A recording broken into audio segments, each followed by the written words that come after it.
La pauvrette n'est pas d'un portefeuille vide, mais de la peur de perdre le peu.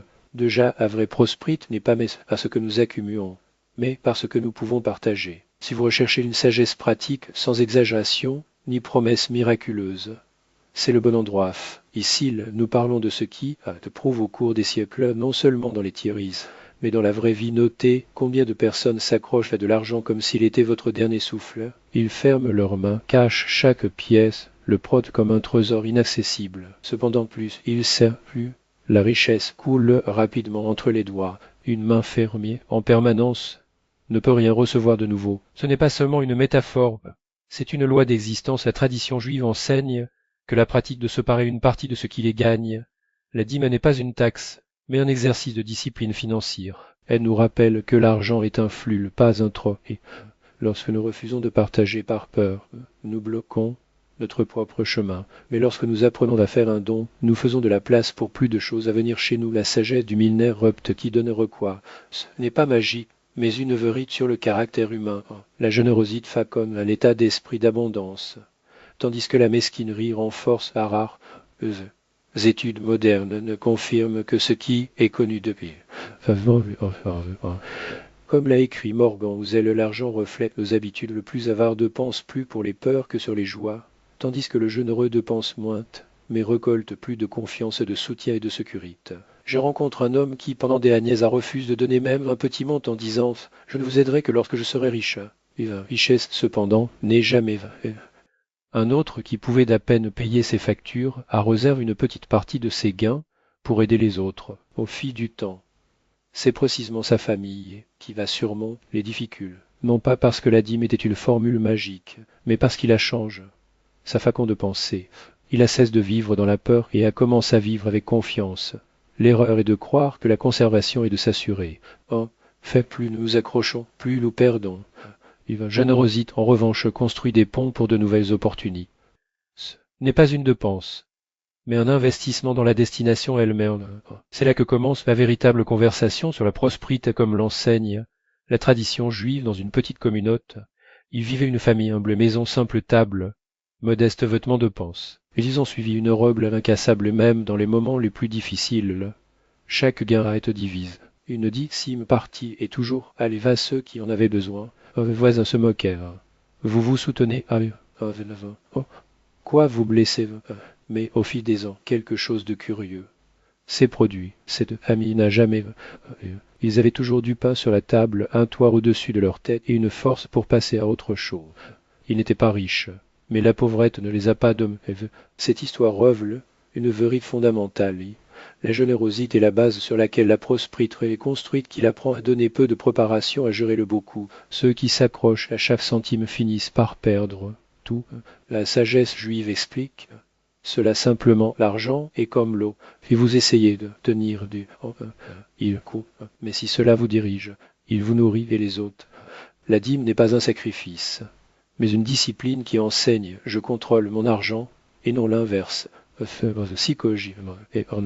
Or, c'est Thor, Frankel s'est souvenu que le sens donnait de la force à l'être humain. Lorsque vous voyez le but du partage, ce n'est plus la pauvrette et fait partie de quelque chose de plus grand. J'ai vu cela se produire récemment. Un homme d'affaires a commencé avec un petit magasin et des bénéfices retard. Je pourrais justifier toute économie. Mais j'ai décidé, je séparerai une partie pour aider les enfants. Et plus tard, votre entreprise a grandi. IA explique, ce n'était pas un miracle, mais la discipline de la dîme. J'ai commencé à voir l'argent d'une autre manière. Avec trop, sans ce que ça. Remire le con éclaire, la générosité ouvre la voie à une prospérité ostentique. La mesquinerie à son tour en construit une prison où l'argent se transforme en poussière dans une ville. Un homme se considérait comme un échec.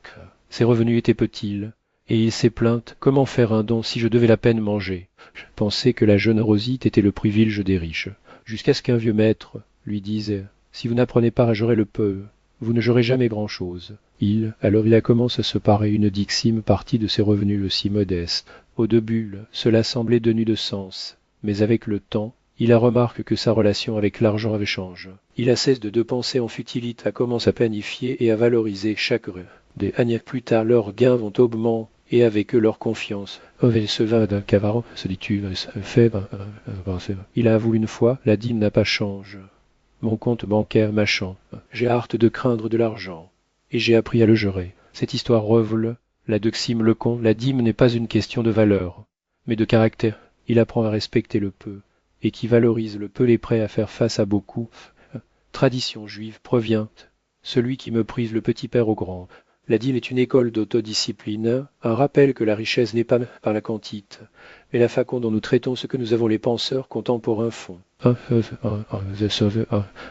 James Clear a écrit « Les grandes transformations naissent de petites habitudes.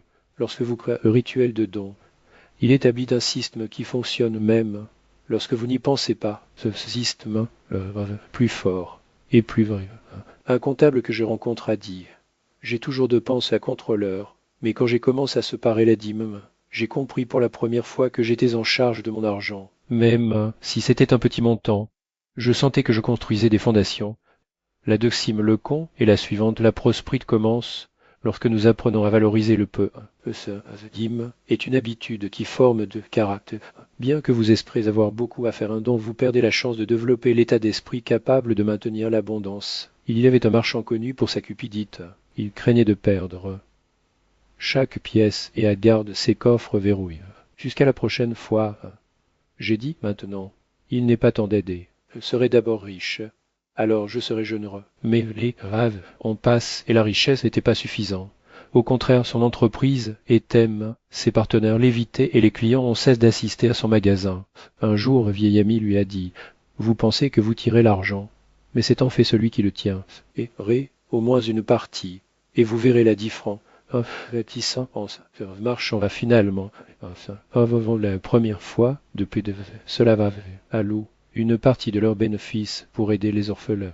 Au fil du temps, il note que les clients sont revenus, que les ventes se sont améliorées et que les partenaires ont récupéré la confiance. Il réalise que ce n'était pas le monde qui la change, mais lui-même. La mesquinerie, le garde-des-coins à la générosité a ouvert les portes, cette histoire de voile. La troisième Lecomte, la cupidité n'est pas une protection, mais un piège mental. Le craignant de perdre le don, nous perdons encore plus. Nous avons surestime le coût de don et de sous-estimation du prix de l'isolement. La sagesse juive enseigne qui tient trop fortement, qui se nourrit de vous-même et de tout autour de vous, qui conserve et accumule. La poussière qui divise et cultive les flux, la quatrième vérité nous revient un principe profond. La générosité n'est pas un geste isole, mais un système de résilience. Lorsque le premier commerçant va fermer ses portes au monde, il croyait qu'il se protégeait. En fait, il a construit des murs qui l'isoleraient au moment de la nécessité. Le second, au contraire, était de tisser un réseau invisible de loyauté avec chaque acte de partage. Ce réseau n'est pas fait de contrats, mais de mémoire collective. Les gens se souviennent de qu'il était presse quand ils avaient besoin. La science moderne confirme cette sagesse millénaire. Les études sur le capital social montrent que les communautés avec des niveaux élèves de confiance et de réciprocité se remettent plus rapidement de la crise. Économiste, c'est les cas, c'est les montre que les régions où les citoyens s'engagent dans des réseaux d'aide mutuelle ont moins d'inégalités et une plus grande prospérité à long terme. La générosité n'est donc pas un coût, est un investissement dans les infrastructures humaines, voire le cas de deux sociétés. Pendant la pandémie, l'un a réduit tous les programmes de soutien aux emplois et réduit le salaire pour survivre. Un autre a maintenu ses engagements sociaux et même élargi l'aide à la commune. 2 ans plus tard, le premier se battait pour conserver des talents et reconstruire sa réputation. Le second va non seulement survécu, mais s'est étendu, attirant des partenaires qui appréciaient leur éthique. Le premier a agi comme le marchand avaro, le second comme celui qui a compris que la véritable sécurité vient des liens que nous cultivons. La cinquième vérité nous amène à un territoire encore plus intime et la générosité du temps et de l'attention. Le rabbin de l'histoire, je n'allais pas avoir plus d'heures le jour que nous, mais j'ai choisi de les distribuer différemment. Son secret n'était pas l'efficacité, mais l'a priori. Il a compris que l'attention est la monnaie la plus rare dans un monde distrait. Les neuroscientifiques comme Daniel Goleman montrent que notre capacité à nous concentrer est limitée et où nous le dirigeons définit notre qualité de vie. Lorsque nous consacrons un temps authentique à quelqu'un, nous activons les circuits cerebraux et empathie et à l'ocytocine, l'hormone de la connexion. Ces moments ne sont pas des pertes de productivité. Ce sont les fondements de la résilience émotionnelle. Pensez à 2 familles que je connais. On accumule des marchandises, mais leurs repas sont silencieux. Chacun absorbe par ses écrans. L'autre a moins de ressources matérielles, mais leurs nuits incluent des histoires partagent les yeux, des rires qui récorfent. Lequel pensez-vous avoir le plus grand capital du bonheur pour faire face à l'adversité? Saint-Yves de Sévérite nous amène à une conclusion transformatrice. La vraie richesse est un écosystème. L'argent n'est qu'un de ces éléments, et pas toujours le plus vital. Le Talmud enseigne que qui a une Torah la tout, non pas parce que la connaissance matérialise. L'or, mais pas que la sagesse, nous apprend à voir ce qui compte vraiment. Lorsque nous nous arrêtons pour analyser les cinq vérités ensemble, nous un mode, flux, la famille qui se paraît la dixime partie comprenait que l'abondance vient du mouvement et non de la stagnation de Fidelity, ceux qui honorent la petite capacité à gérer beaucoup, parce que la richesse est avant tout une question de caractère. 3. Vibration, à Cupidite nous emprisonne dans les cycles de peur. La générosité brise ses cours en 4, antifragilite, et système généreux ne résiste pas seulement aux crises. Ils leur sont plus forts sains, et de sens, la vraie valeur n'est pas ce que nous accumulons, mais ce que nous faisons circulaire, tant soin, présence. Cette vue complète nous invite à un examen radical de ce que signifie prospérer.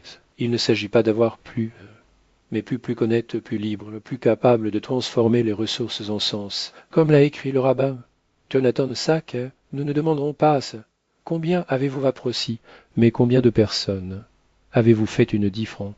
Au rendre cette tradition juive pratique offre un chemin d'action, pas une thierie. Commencez peut-il, mais commencez aujourd'hui partager les fonctionnalités, même s'il s'agit de 1% de votre revenu en le désactivant à une cause. L'acte de don régulièrement reconfigure votre cerveau pour voir l'abondance. Investissez le temps bloqué, 1 heure hebdomadaire, pour être pleinement prêt avec quelqu'un sans distraction, sans hâte.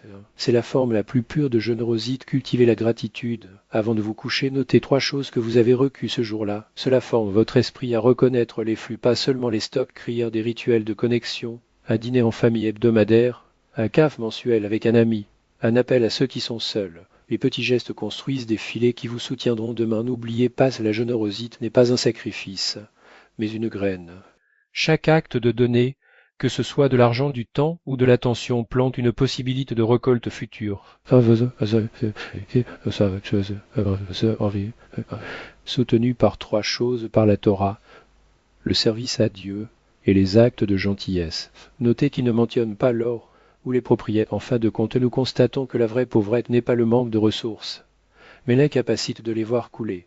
Et la richesse la plus durable n'est pas celle que nous gardons, mais celle que nous partageons. Homme le dit Yiddish, ce que vous donnez reste toujours avec vous. C'est un jour. La première étape est toujours la plus simple et la plus puissante qu'il éteint les autres et ne s'épuise jamais.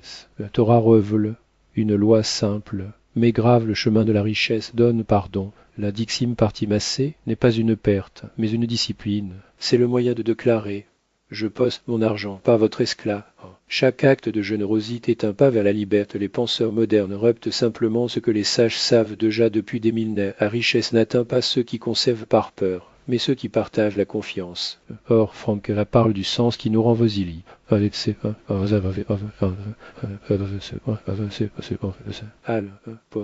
l'attention comme un atout précieux. Tout le monde converge vers le même point. La richesse est ce qui se multiplie. Lorsqu'il est donné aujourd'hui, le choix vous appartient. Vous pouvez continuer à fermer votre main, craignant de perdre le peu que vous avez, ou vous pouvez ouvrir la paume et laisser circuler le flux. Deviendra plus riche, non seulement pour vous, mais pour ceux qui vous entourent. N'oubliez pas, vous n'êtes pas faible. Il a juste oublié le pouvoir de la discipline et du but. Il recrée les destinations et ouvre des portes qui autrement resteraient fermées. Arrêtez-vous un instant et réfléchissez. Que voulez-vous être généreux pour vous? Que vos paroles soient la graine d'une nouvelle facon, celle dans laquelle la richesse pousse précisément là où vous la divisez.